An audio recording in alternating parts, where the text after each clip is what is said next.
So what are the 5 essential applications that a startup nonprofit would need? Well, one would be some sort of Office suite, and we've discussed alternatives to Microsoft Office. One resource that everyone needs to be very comfortable and familiar with is TechSoup. It's the premier source of non-profit priced software.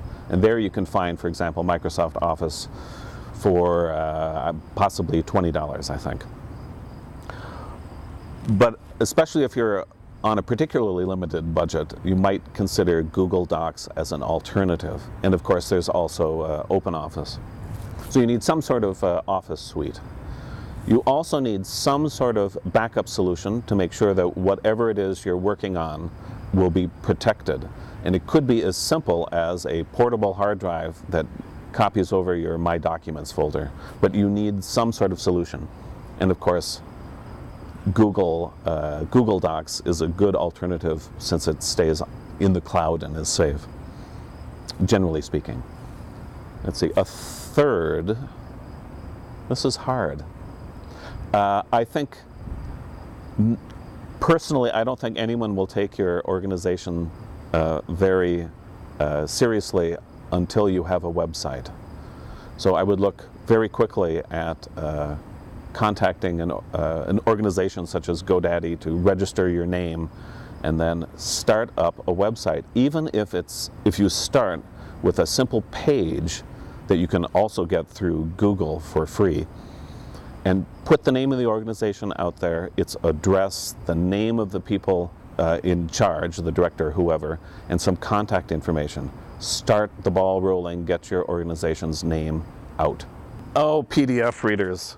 I have an ongoing feud with an associate I work with who just loves Acrobat Reader. I personally hate it. It's too big, it controls your computer, it wants to, it forces you to restart anytime it updates. It needs to be updated often, so I'm personally not a big fan at all. There's an alternative called Foxit Reader, which is tiny, it's only 7 megs. It has very few updates. It's not anywhere near the security risk that Acrobat Reader is. And it's just it's a smaller, more pleasant footprint. It's an easier program to work with. Well, it used to be that everyone at an organization should have a workstation. I think that's no longer the case. For one thing, you can share workstations if you have a number of people working part-time. But more and more people are not working 40 hours a week in an office, which makes a very compelling reason to opt for a laptop instead of a workstation. You can take it with you when you go to meetings. You can use it at home, connect to all sorts of wireless networks, and get your work done in environments that are conducive to the work, no matter how you conceive that. So I'm all for laptops.